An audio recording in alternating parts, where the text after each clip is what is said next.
पाळून राहिले, हे दुर्दैव आहे. मध्यंतरी तुम्ही तो एक तव्यावर बसणारे महाराज होते, त्यांनाही तुम्ही एक्सपोज केलं होतं. हा, मला ते कल्पना होती तो कसा बसते. अच्छा. मग तो बसला, म्या पाहिलं.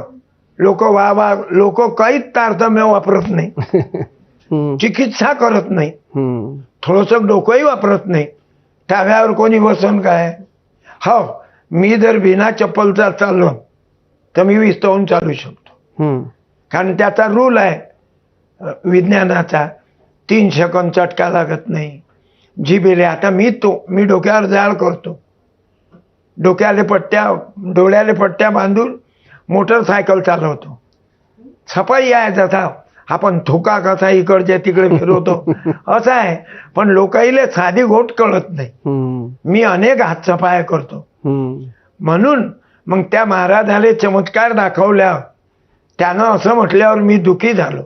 मग मला जास्त टेन्शन आलं की या महाराज लोकांची आपण हजामत करायची. हजामत म्हणजे आपल्याकडून, आता मला बोलणं सोमते, तुम्ही सांगा साहेब, कोण्या विहिरीला पाणी लावू शकते का महाराज? मग विहिरीला पाणी लावलं असतं तर राजस्थानात 2-4 महाराज पाठवले असते आपण. प्रेमानं नसते गेले तर हातपाय बांधून पाठवले असते.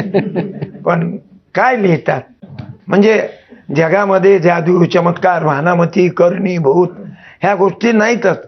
आणि हे चिंचोका देते गोल करून, फुकटाचा चिंचोका 1 लाख रुपयाला. हा, 1 लाख रुपयाचा.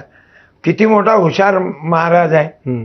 अशोक खरात त्या धर्मपालनं मजेशीर लिहिलं, धर्माच्या नावावर बुवा जमा करतो राशन, धर्माच्या नावावर बुवा जमा करतो राशन, सुशिक्षिती आता करतात मूत्रप्राशन. हो ना. कारण महाराजाचं तीर्थ आहे. महाराजच्या पाय, आता कालच मी गेलो बोधेगावले, कार्यक्रम झाला तर 10-12 बाया, महाराज लय मोठा आहे. कारण आम्ही कायचे मोठे, त्यानं ABP वर या अनेक टीव्हीवर पाहतात, युट्यूबवर पाहतात. मग त्याला वाटते लय मोठा महाराज. आता आपल्याला मालूम आहे आपण BPL ची औलाद आहोत. आपल्याजवळ आताही काही नाही, पहिले काही नव्हतं. तर साहेब 10-12 बाया ते पूजा पाठ. म्हटलं मूळ खराब करू नका, मी वापस चाललो. मी आनंदित असलो तर कार्यक्रम आनंदित होते. मा काही पोथी पुराणावर कार्यक्रम नाही. त्या गावातला बायोडाटा घेतो आणि त्याच्यावर कीर्तन करतो किंवा कविता लिहितो. मी अशा कविता आहेत माझ्या. म्हणून व्यर्थ झाली आता तुकोबाची गाथा. 400 वर्षानंतर तुकोबारायानं किती सुंदर लिहिलं, ऐसे कैसे झाले बंधू. म्हणजे अजूनही तुकोबा लक्षात आला नाही. त्याचे अभंग पाण्यात बुडवले, त्याचा आवाज काढला नाही कोण. म्हणून व्यर्थ झाली आता आपल्या तुकोबाची वाणी, आणि धर्माच्या नावावर चालते अजब कहाणी. हा, अरे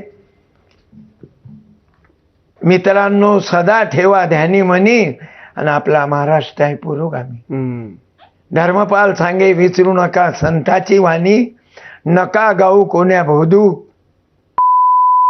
कहाणी.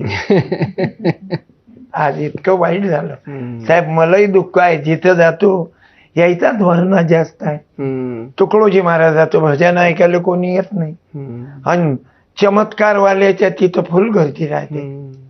मला चाकू मारले हे असलेच महाराज लोकांमुळं. मुंबईतच तुमच्यावर 2दा-3दा हल्ले झाले ना? हा, त्याच्या धमक्या असं अनेक वेळा. हमारे बापू ऐसे नाही. मग आता म्हटलं कोणाला पाठवू का मी टेस्टिंग घ्यायला? तो बापूला सजा झाली 10 वर्षाची, आणि तुम्ही म्हणता हमारे बापू ऐसे नाही. कधी कधी 10-12 जण घरी येतात, धमकी देतात.